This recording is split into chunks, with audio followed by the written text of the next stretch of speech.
You don't need Netflix, you don't need cable. Hop on YouTube, welcome to the hood table, where we chop up local and global events vocally. You don't really wanna miss out on these conversations. Just joke a little, laugh a little, get that wine in your system, fill your glass a little, expose current events, talk trash a little. You never know, these opinions might clash a little. They addicted to the content, got them binge watching. You don't like it, then you want invited. Bet your friends watching in the house and your job parking lot before you clocking. They don't wanna miss a second of this HT content. Everybody think they got something to say, so it's an open invitation, bring it to the table. But if you come whack, just know we ain't buying in. We gon' probably turn you back and tell you sorry, try again, Yeah, welcome to the hood table. You don't need Netflix, you don't need cable. Yeah, welcome to the hood table. You don't need Netflix, you don't need cable.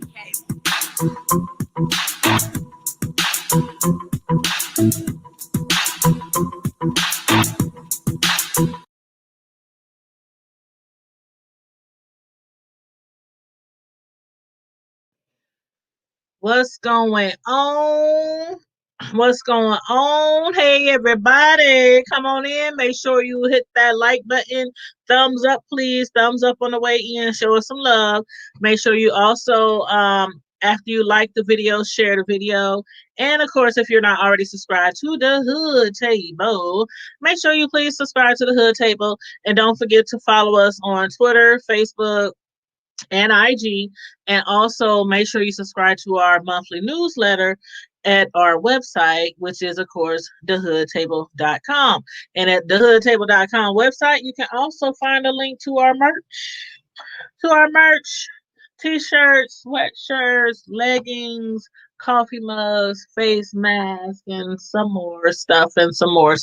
So yes, make sure you head on over to thehoodtable.com to find a link to our store to get you some merch. And of course, if you also want to become a member of the Hood Table member squad of Hood Nation, all you have to do is click the join button, which is right next to the subscribe button, or you can click the link in the description box. So now, after all that is said and done, let's get into this review. And we are reviewing today The Chi. It is season 3, and we are now on episode 10, and they titled it A Couple, 2, 3. And I really didn't try to find out why they named it that. I don't know. Usually I try to find out what the title of the show specifically relate to the show or how it relates to the show. But this time I was like, what the couple, 2, 3. Anyway, anywho, I just took my little notes. And also I do one blog per week, like a written blog per week. On thehoodtable.com. So if you would actually like to see my written review, you can go over there and check that out as well. But anyway, as usual, make sure you guys tell me exactly, if you watch the show, make sure you tell me exactly how you feel about the show. Any of the storylines that we discussed, give me some feedback on how you feel about different things that went down. Now, last week, we have found out that not only is Keisha pregnant, but it seemed like she wanted an abortion. Like she wasn't really sure about it. But then at the end of the show, we see her mother. She walked in on her, and Keisha got this book called, What to Do or What to Expect During Your First Week of Pregnancy. So I was like, is Keisha gonna have a baby? Is Keisha not gonna have a baby? We weren't pretty sure, and I don't think Keisha was pretty sure either. And then also we have found out that Trig's girlfriend, his trans woman girlfriend, she had murdered her father when she was very young. Her father had tried to kill her. Then they got into a tussle, a fight or something, and she ended up killing her father.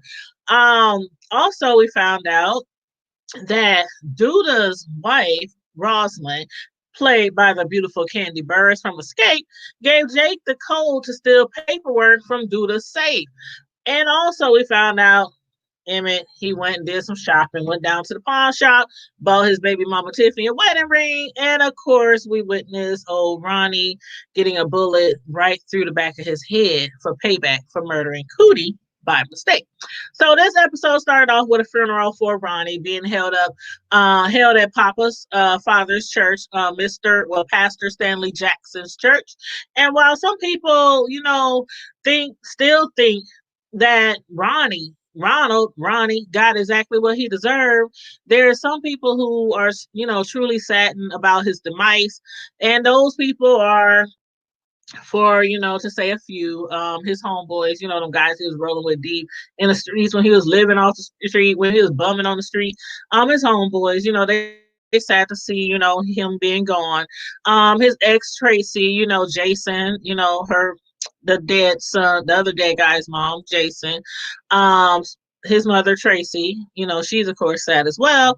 And then we have Keisha. Keisha's family truly are saddened by his death. Mainly Keisha though, and I think Kevin, because of course Keisha he rescued from her kidnapper, and Kevin, after weeks and weeks and not him and his boys and nobody else been to find Keisha, his sister, he's happy that she's home and give all that thanks to Ronnie. But anyway, how do y'all feel? Papa, do y'all feel like he deserves to know exactly what his father did? Papa is not dumb. He's very, very smart. Out of all those boys, he's very smart. Jake might be book smart. Kevin, he's book smart and a little street smart. Papa, he's just smart. And he knows that something is up with his father. When he saw Camille Holloway, the gay lady who was running against Duda, when he saw her hand him over some money after his father allowed her to speak at his church, he was like, Pa, what's up? Why is she giving you some money? What's that for? Why is she paying you? And his father, snapped at him, went off to his stay in the kid's place, mind your own business. That's neither here nor there. That's not your concern. But did y'all see Papa stand up to his father this past episode when he got back from the precinct? Man, I thought Papa was going to buzz him upside his head with that broom, or either hit him in his knees with that broom and swipe him off his feet. But that didn't happen. But he did let his dad know that he's pissed off, and he knows that his dad's been lying to him. Will his dad really tell him what's going on? I don't know if he'll let him know, but I think he has some kind of idea because of the fact he was, of course, arrested right after the service. Immediately after the service for Ronnie's funeral, the police showed up and they arrested Papa's father, Pastor Jackson, and arrested him on money laundering charges. Now, then we find out he, of course, like most people, is scared to go to prison. So he's willing to sing like a bird. He's willing to spill the tea on others involved in the scandal just so that he won't go to prison. But in the meantime, in the between time, I don't know if he snitched. I don't know if he did something to get out of jail, because he did come right home. He could have just had some good bail money, good lawyer to get right out. But we shall see. Now, Keisha, being that she is confused about her pregnancy, upset about her pregnancy, not sure, what to do. She went to get some advice, from some motherly advice, but not from her mama Jada. She wanted to, not from her mother, I'm sorry, not from her mother, but instead she went to Jada. Now, she mentioned that she don't want her mother holding her hand, but I think the real reason why she went to talk to Jada is because Keisha's mother and Keisha's brother, Kevin, they don't want her to have that baby. Kevin could not believe that she still, is undecisive about having that baby. So I think that's why she went to speak to Jada. And Jada, come to find out, she didn't really have any advice for her. She was basically like, make your own decisions. Whatever decisions you make will be the right decision because it's your decision. And then after that, she told her go talk to Tiffany, her son Emmett's girlfriend. I think she told her to talk to her because she knew what happened a previous year ago. Come to find out, Tiffany and Emmett had an abortion last year. So they would have had they would have literally been on baby number 3 instead of baby number 2. And for Emmett, that would have been how many altogether? Like 1, 2, 3, 4. He got like 4, 5 baby mamas. Man, in no time, if he don't start strapping up or either get snipped or something, he is gonna have a football team in no time. But anywho, Tiffany kind of told her the same thing, like what Jada said: trust in yourself and you'll make the right decisions, but don't wait too long to make that decision. And that's very important, because in a blink of an eye, you can go from 5 weeks pregnant to 3 months along, and it'd be like too late to, okay, you just gonna have to have a baby then, or you're gonna have to give it up for adoption. But however, when Keisha went to go get her abortion procedure done, she couldn't go through with it, at least for now. Will she do it later? We shall see. But what do y'all think about Rosalind paying Camille a visit? Camille, who was running against Duda. Now, Rosalind had gave the code to Jake so that Jake could take the paperwork out of Duda's safe. But she couldn't believe that Camille didn't use the files that Jake stole. She could have sabotaged Duda's campaign. Don't know if it would have helped or not. But she was like, I'm sorry. I know what you're trying to do, Miss Rosalind. But I am not about to go that direction. She wanted to either win fair and square or not at all. So she told Miss Rosalind Perry, aka Candy, that she ain't never been anybody's pawn and ain't about to start being one now, so that Rosalind can get over on Duda. What all Duda did to her, we don't know yet, but he definitely treats her like she's just I don't know, just an arm piece. Like he needs her around for certain things, and other than that, she can go on back to wherever she came from. I still don't know where she flew in from, but she flew in right on time to be by his side for his campaign, and now he wants her to haul ass back home. So she thought that she would help, his opponent sabotage him with giving Jake the code. That didn't work. That didn't work at all. And on the other side of town, Duda, he didn't win, or did he? He didn't show up for the court hearing to determine if Trigg would get custody of Jake. Jake, Trigg, and Rosalind didn't understand why Duda, would miss something so important. I mean, this right here, this court right here, it was determined to determine if Jake, who he would belong to. Who would he resume or stay with Duda? Remain with Duda? That's what I'm trying to say. Would he remain with Duda, or would his big brother Trigg, gain custody of him? So it was a very important court date, and he missed it. But then I'm like, can y'all believe that he did that on purpose because he had another vendetta up his sleeve? Now I'm thinking he's like, okay, this is what I was thinking. I was thinking at first that Duda was like, he got a little compassionate, he got a little soft, and he was like, you know what, Jake, I had his brother killed. But, even though he's trying to get back at the brothers and everything by taking Jake under his arms and I think kind of grooming him to go out in the street and do dirt for him, he probably felt like, okay, his brother, they really love each other. I'll let his brother have him. That's what I thought. That's why I thought he didn't show up for court. But he had another vendetta up his sleeve, and that was to have Trigg owe him. Trigg was like, we don't need your money, because he offered, Duda offered to pay for, to continue paying for that expensive education for Jake so he can stay at that expensive bougie school. But Trigg was like, no, we don't need it. We don't need your money. Basically, Duda told him, it's no choice. You don't have a choice in the matter. And I'm not giving you any money. You gonna owe me. And so my question to y'all is, Trigg, I mean, he agreed so quickly. He agreed so quickly to run the streets for Duda, to be one of his top henchmen, out there in the street. So do y'all think Trigg also has something up his sleeve? I don't know, because Trigg don't seem like the person. Now, their brother who Duda killed, He seemed more like the person, okay, Duda, I'll do whatever you say. And he pretty much did. He did everything Duda said and ended up dead anyway. So I'm thinking, okay, Trig, why are you doing this? You just got your brother back. You trying to keep him out the streets. Why are you doing this? But I guess we shall see. Now, on to other news. Did y'all see that stripper? That female stripper doing all those tricks to and for Tiffany at her bachelorette party? Man, man, if I was in the women, boy, let me drink on that. Mm-mm-mm. Mm-mm-mm. If I was into women, boy, that stripper came in there. Now, of course, if you like me, you already knew what time it was. It's a bachelorette party. The chick came in there, even though she was dressed up in a full police uniform.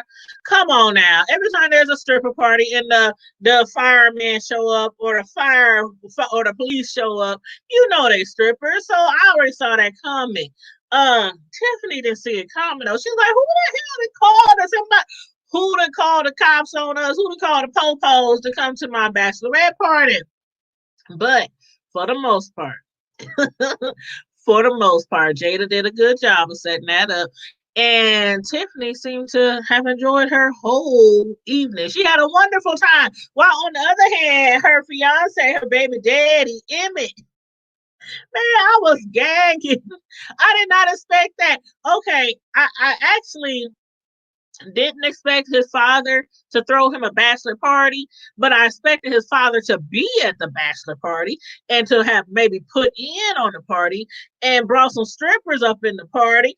But he instead took his son to get a massage, to get a massage. I was gagging. And not only was I gagging because he took him to get a massage when he should have been having somebody popping it and backing it up and twirling it in front of his lap. But he took him somewhere that had like a two for special, not just a two for special, but a couple special. The people up there was thinking that Emmett and his dad was a couple. I was like, oh my God, Emmett was pissed. This is not what he had planned for the night before his marriage, his last night of being single. That is not what he had planned. He just knew his father would probably have him somewhere with honeys all across the room in a hotel, motel, Holiday Inn somewhere. But no, he took Emmett to somewhere to get a massage, somewhere to get a couple's massage. I can't believe his cheap butt. I mean, I know he got a whole lot of mouths to feed, but come on now. You wasn't really there when your son was growing up. He's getting married for the first time, and your cheap ass took him to get a couple's massage just to get a discount. He know he wrong for that, y'all. He know he wrong up there pretending that him and his son was together. He's like, no, no, no, come on. He started reaching his hand over to like put around his son. Emmett was like, bump that pops. I'm out.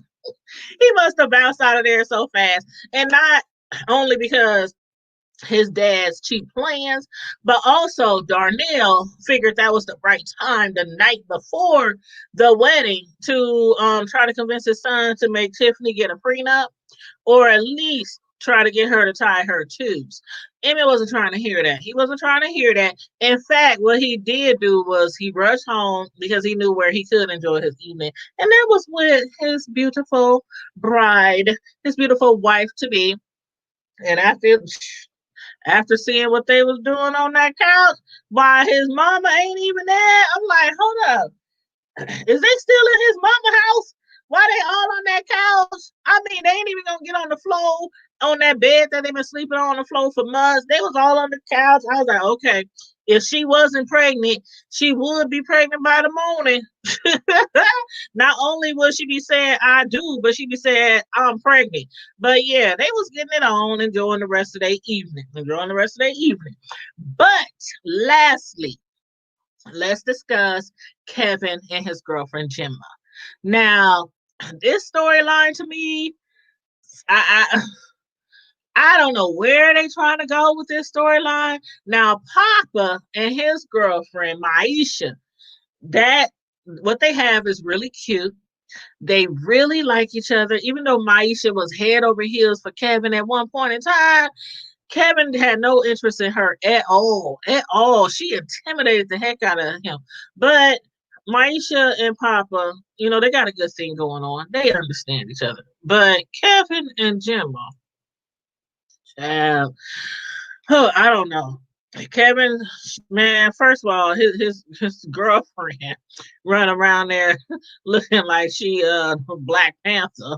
Um but you can tell that she has some issues. She got issues. The girl is seeing a therapist, and I was like, did I hear that right? Did Gemma's therapist really tell her to make sure she wants Kevin to be her first sexual partner? I mean, everything that girl is going through. For once, they're still really young. They are really young.